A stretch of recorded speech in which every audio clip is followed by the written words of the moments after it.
Episode ke-24. Langkah kaki Septian bergema di koridor yang sunyi. Setiap langkah terasa berat, seolah-olah ia membawa semua kesalahan dalam hidupnya. Suara riuh para tamu dari aula di kejauhan perlahan memudar, ditelan oleh detak jantungnya sendiri yang berdebar kencang di dadanya. Tangannya masih gemetar, napasnya tersengal-sengal. Ia berhenti di depan cermin besar di ujung lorong dan menatap bayangannya. Wajah yang dulunya tegas kini tampak rapuh, matanya merah, dan dasi hitam di lehernya terasa seperti jerat yang perlahan mencekiknya. "Hyena," bisiknya pelan, hampir tak terdengar. Nama itu keluar dari bibirnya seperti doa yang bercampur penyesalan.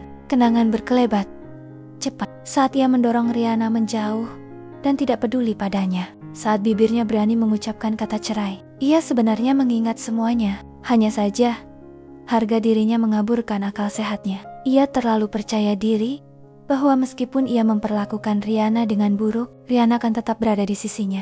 Pada kenyataannya, ia sangat salah. Sekarang, semuanya tampak terlambat. Atau mungkin belum. Ia meraih ponselnya dari saku jaketnya. Jari-jarinya berhenti sejenak di layar sebelum akhirnya mengetik sebuah nama, kontak istrinya yang masih tersimpan rapi, nomor yang selalu ia hubungi, yang selalu diakhiri dengan suara operator. Tapi kali ini, ia masih ingin mencoba peruntungannya. Siapa tahu, nomor Riana mungkin aktif. Siapa tahu, Riana telah membuka blokirnya. Sayangnya, hasilnya tetap sama. Tidak ada perubahan. "Riana, maafkan aku salah. Kumohon, kembalilah padaku," katanya lembut. "Jika kau kembali, aku akan memberimu apapun, sayang." Sekali lagi Septian menatap wajahnya di cermin. Baru saja, pesta pernikahan yang direncanakan Liliana, yang ternyata jebakan baginya, telah berakhir. Mengingat nama Liliana, bola mata Septian memantulkan cahaya tajam. Ya, Liliana memang licik selama ini. Saat di rumah sakit, dia bisa membuat Riana datang. Pasti ada cara untuk menghubunginya, gumam Septian pelan. Nadanya penuh keyakinan. Wanita itu pasti tahu di mana adiknya berada. Ia menarik napas dalam-dalam, menegakkan tubuhnya, lalu melangkah cepat menuju ruang ganti pengantin. Hanya butuh beberapa menit hingga ia tiba di depan pintu dan langsung membukanya tanpa mengetuk. "Tian, ada apa?" tanya Liliana dengan santai, tanpa menunjukkan sedikit pun penyesalan. Jari-jarinya sibuk membersihkan sisa riasan di wajahnya, dibantu oleh tim penata rias yang tampak gugup dengan kehadiran Septian. Tanpa sepatah kata pun, Septian memberi isyarat agar mereka meninggalkan ruangan. Para penata rias saling bertukar pandang sejenak sebelum akhirnya bergegas keluar, meninggalkan Liliana sendirian. Begitu pintu tertutup, suasana berubah menjadi sunyi dan tegang. Septian berjalan perlahan, tetapi matanya tajam dan dingin. Tatapan itu cukup untuk membuat dada Liliana berdebar kencang. Ia tiba-tiba berdiri dari kursinya, berusaha menjaga jarak. "Tian, tidak perlu memasang wajah seperti itu," katanya, tergesa-gesa. Suaranya mulai bergetar. "Masih banyak orang di luar. Jika sesuatu terjadi padaku, kaulah yang akan rugi." Septian berhenti beberapa langkah di depan Liliana. Tatapannya menusuk, begitu tajam hingga membuat wanita itu menelan ludah. "Rugi?" Suara Septian rendah namun mengancam. "Kau pikir aku peduli tentang itu, Liliana?" Liliana mencoba tersenyum, meskipun bibirnya gemetar. "Aku hanya..." "Berhenti mengancamku," suara Septian memotong tajam. "Kau sudah mendapatkan apa yang kau inginkan." Ia melangkah lebih dekat, hingga Liliana bisa merasakan dinginnya nada suaranya. "Tapi aku kehilangan hal yang paling berharga dalam hidupku, dan itu semua karena kau." Liliana menunduk, jari-jarinya mencengkeram erat kain gaun pengantinnya. "Aku hanya ingin kau sadar, Tian, Riana bukan wanita yang baik. Semua yang terjadi..." "Kukupi," bentak Septian, membuat Liliana tersentak. "Jangan berani-beraninya kau menyebut nama Riana dengan nada seperti itu." Keheningan kembali menyelimuti ruangan. Liliana perlahan mengangkat wajahnya, menatap Septian dengan mata yang mulai berkaca-kaca. Kau masih berharap padanya, kan? Setelah semua yang terjadi, Septian mendekat, menatap Liliana dalam-dalam. Aku menyesal telah mempercayaimu dan mengorbankannya. Suaranya bergetar, tetapi tetap tegas. Dan kali ini, aku akan menemukan Riana. Apapun yang terjadi, penyesalan tidak ada gunanya. Tian, jawab Liliana sinis. Meskipun nadanya terdengar gemetar, Riana sudah tiada. Lagi pula, kepada siapa kau akan menunjukkan penyesalan itu? Emosi Septian meledak. Dia mencengkeram leher Liliana, menekannya dengan kuat. Liliana terkejut. Tangannya berusaha melepaskan cengkeraman sambil terbatuk dan terengah-engah. Lepaskan, serunya teredam di tenggorokannya. Wajah Septian semakin dekat, matanya penuh amarah dan luka lama. Selama ini aku telah berkompromi dengan diriku sendiri demi persahabatan kita, katanya dengan suara berat. Dulu, aku pikir aku menyukaimu, tapi ternyata aku salah besar. Ini bukan cinta, Liliana, hanya obsesi masa mudaku. Perasaan tidak menerimanya, karena kau dulu lebih menyukai Irfan. Cengkeramannya perlahan melemah, tetapi tatapannya tetap tajam. Jadi ingat ini baik-baik, lanjutnya dingin. Meskipun kau berhasil membuat identitas Nyonya Prawira diketahui publik, ketika pemilik aslinya kembali, kau harus mengembalikannya. Liliana menggosok lehernya yang masih terasa sakit setelah Septian melepaskannya. Napasnya tersengal-sengal, tetapi bibirnya melengkung, membentuk senyum sinis. Dia tidak akan pernah kembali, katanya dengan nada menantang. Septian menatapnya tajam, matanya berkilat marah. Jadi kau tahu di mana dia? Suaranya rendah, tetapi mengguncang udara di antara mereka. Liliana secara refleks mundur selangkah. Dia mengenali tatapan itu, tatapan yang dulu membuat siapapun tunduk. Tapi kali ini, rasa takut bercampur dengan kecemasan. Selama ini, bukan karena anak buah Septian tidak dapat melacak keberadaan Riana. Semua laporan yang diterima Septian adalah hasil manipulasi Liliana. Dialah yang memerintahkan mereka untuk memberikan berita palsu, menutup setiap jejak yang dapat mengarah ke Riana. Dan sekarang, di balik wajah dinginnya, Liliana yakin satu hal. Hari ini, Riana telah pergi ke Sorong. Dia bahkan tahu bahwa adik perempuannya telah bertemu keluarga Alif. Liliana, jawab aku, bentak Septian. Suaranya menggema di ruangan sempit itu. Liliana terkejut, tetapi dengan cepat mengangkat dagunya, mencoba menyembunyikan rasa takut yang mulai merayap di tubuhnya. Untuk apa kau mencarinya? Tian, semuanya sudah berakhir, katanya tajam. Meskipun nadanya gemetar, Septian melangkah maju, membuat Liliana semakin terpojok di meja rias di belakangnya. Berakhir, katanya dingin. Semuanya belum berakhir. Sampai aku bertemu dengannya, aku ingin dia mendengar sendiri bahwa aku menyesalinya, bahwa aku salah. Liliana menggelengkan kepalanya. Matanya mulai berkaca-kaca. Penyesalan tidak akan mengubah apapun. Kau telah menghancurkan hidupnya. Riana tidak akan kembali padamu. Bahkan jika kau bersujud. Tangan Septian mengepal erat, napasnya berat saat ia menahan amarahnya yang hampir meledak. Jadi benar kau tahu di mana dia berada, katanya dengan nada mendesak. Liliana memalingkan muka, enggan menjawab, tetapi sikap itu adalah jawaban yang paling jelas. Septian menatapnya dalam-dalam, tajam, dan penuh kekecewaan. Kau telah mengatur semuanya, bukan? Dari awal.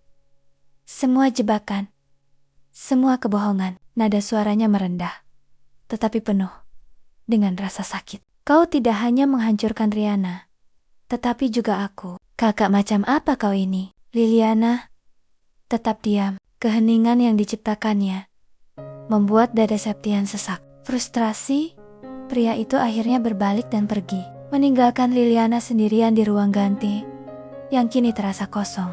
Begitu pintu tertutup, keheningan berubah menjadi gema tawa yang samar. Liliana menunduk, menggosok lehernya yang masih terasa sakit, lalu tertawa pelan. Tawa yang terdengar lebih seperti luka daripada kemenangan. Aku, kakak macam apa? Gumamnya dengan nada pahit. Aku seperti ini karena aku ingin hidup. Tian, mengapa kau menyalahkanku? Dia menatap bayangannya di cermin. Senyumnya getir. Jika kau tidak memulai semuanya, aku juga tidak akan berada di posisi ini. Liliana menatap wajahnya sendiri di cermin. Air matanya menetes. Tangannya mengepal erat. Dia tidak tahu siapa yang harus dia marahi. Septian, Riana, atau bahkan dirinya sendiri.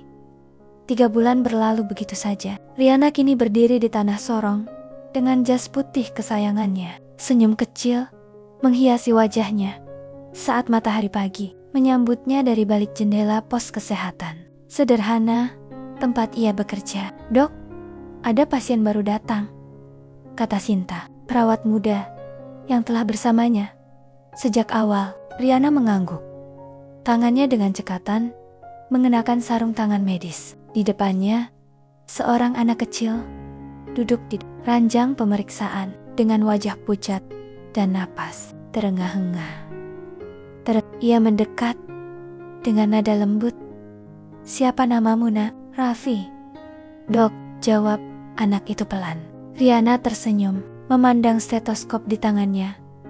Si Oliola itu adalah teman lama. Raffi, mari kita dengarkan napasmu dulu ya. Tarik napas perlahan. Suara napas berat terdengar jelas di telinganya. Ia menatap Sinta, lalu berkata cepat, siapkan nebulizer dan salbutamol. Ini asma kambuh. Dalam beberapa menit, ruangan yang tadinya tegang menjadi tenang. Raffi mulai tersenyum lagi setelah ketegangannya mereda. Riana dengan lembut membelai rambut anak itu. Bagus, kamu sangat kuat. Jangan lupa minum obat sore ini ya. Saat pasien berganti, Riana hampir tidak punya waktu untuk duduk. Ada seorang wanita hamil yang perlu diperiksa tekanan darahnya. Ada seorang lansia yang datang untuk memeriksa gula darahnya. Ada juga seorang balita yang menangis ketakutan setiap kali melihat jarum suntik. Tetapi di setiap wajah itu, Riana menemukan alasan untuk terus melanjutkan. Sorong bukanlah tempat yang mudah, panas, lembab, dan dengan fasilitas terbatas. Tetapi, setiap kali dia melihat orang-orang yang mempercayakan hidup mereka kepadanya, Riana tahu bahwa keputusannya untuk pergi sejauh ini tidak sia-sia. Sarapan dulu, Riana, kata Alif, yang baru saja tiba, membawa 2 bungkus nasi kuning hangat. Aroma gurihnya langsung memenuhi ruangan kecil itu. Riana mendongak dari meja pemeriksaan. Bibirnya melengkung, membentuk senyum lelah, namun tulus. Wah, nasi kuning Sorong ya? Tanyanya, mengenali aroma kunyit yang khas. Ya, jawab Alif sambil tertawa kecil. Lengkap dengan ikan rica dan sambal terasi, katanya, agar dokter tidak pingsan sebelum pasien terakhir datang. Riana terkekeh pelan. Kau tahu, aku belum sempat makan. Itu terlihat jelas di wajahmu, jawab Alif dengan santai, lalu meletakkan bungkusan nasi di atas meja. Tadi, saat aku melewati depan pos, banyak ibu bertanya, kapan dokter Riana bisa pergi ke desa tetangga. Mereka bilang, ada anak kecil yang batuknya belum sembuh. Riana mengangguk sambil membuka nasi kuningnya. Setelah pasien terakhir siang ini, kita akan pergi ke sana. Kalau hanya batuk biasa, mungkin kita bisa membantu dengan nebulizer portable. Alif memperhatikannya dalam diam. Dalam 3 bulan, wanita itu telah sepenuhnya beradaptasi dengan tempat ini, dengan penduduk setempat, dengan cuaca, bahkan dengan aroma tanah basah setelah hujan tropis. Riana, bagaimana perasaanmu sekarang? Tanya Alif. Alif teringat 3 bulan lalu. Ketika keberangkatan ke Sorong sudah siap, Riana mengetahui bahwa mantan suaminya dan saudara perempuannya bahagia. Karena ia tidak ingin mengecewakan tim, ia memutuskan untuk pergi begitu saja, tanpa menoleh ke belakang. Alif. Riana menatapnya dengan senyum kecil. Kau bisa lihat sendiri, aku baik-baik saja. Di tempat ini, aku menemukan diriku kembali. Apakah kau tidak merindukan kehidupan kota? Tanya Alif lembut. Riana menarik sudut bibirnya. Senyumnya tipis, tetapi tulus. Aku sudah melepaskannya. Lagi pula, Jika mereka benar-benar saling mencintai, biarkan saja. Biarkan mereka bahagia. Lalu bagaimana dengan hatimu sendiri, Riana? Riana melirik Alif. Banyak hal telah terjadi dalam 3 bulan ini, terutama dengan hubungan mereka. Setelah bertemu dengan nenek Sekar saat itu, Alif tidak lagi menyembunyikan perasaannya. Namun, Riana masih takut untuk memulai hubungan lagi. Ia menganggap Alif sebagai teman dekat. Meskipun demikian, Alif tidak berhenti menunjukkan kasih sayangnya kepada Riana. Alif yang melihat tatapan Riana penuh keraguan dan banyak kekhawatiran, segera menarik sudut bibirnya dan kemudian mengeluarkan tawa khasnya yang hanya ditunjukkan kepada Riana. Makan nasi. Nanti akan dingin. Aku akan berkoordinasi dengan yang lain agar perjalanan ke Rumerama warga sore ini tidak ada masalah. Dan pos ini juga akan dijaga, kata Alif terburu-buru, meninggalkan Riana yang masih terdiam. Riana menatap punggung Alif saat ia perlahan berjalan pergi. Langkahnya tergesa-gesa seperti biasa. Suaranya hampir tenggelam oleh hembusan angin saat ia berbisik pelan, Alif, maafkan aku takut kau terlalu baik sehingga aku tidak pantas untukmu. Di sisi lain, Septian menatap anak buahnya satu persatu. Sudah 3 bulan dan 3 orang yang diminta untuk menyelidiki keberadaan Riana belum membuahkan hasil. Kemarahannya meledak dan ia melemparkan tumpukan dokumen di atas meja ke arah mereka. Kalian benar-benar tidak berguna. Jika memang demikian, lebih baik aku mengambil kembali uang yang kuberikan agar keluarga kalian tidak bisa makan, ancam Septian dengan suara penuh amarah. Ketiga pria itu saling memandang. Mereka bukannya tidak mengetahui keberadaan Riana, tetapi mereka telah menerima uang dari Liliana untuk membungkam semua informasi yang dibutuhkan Septian. Patian, tolong beri kami sedikit waktu lagi.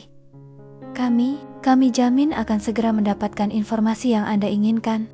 Ketiganya hanya bisa gemetar mendengar ancaman Septian. Mereka tahu bos mereka bukan tipe orang yang hanya bicara saja, karena orang sebelumnya yang diberi tugas yang sama mengalami nasib buruk. Pak Tian, kami sebenarnya sudah tahu di mana Bu Riana berada. Namun, kami tidak bisa memberitahumu karena istrimu, Bu Liliana, kata salah satu dari mereka. Apa yang kau katakan? Bu Liliana memberi kami lebih banyak uang jika kami memberikan informasi tentang Bu Riana. Dengan status Bu Liliana saat ini, nyawa kami bisa terancam dan kami bisa berakhir di penjara.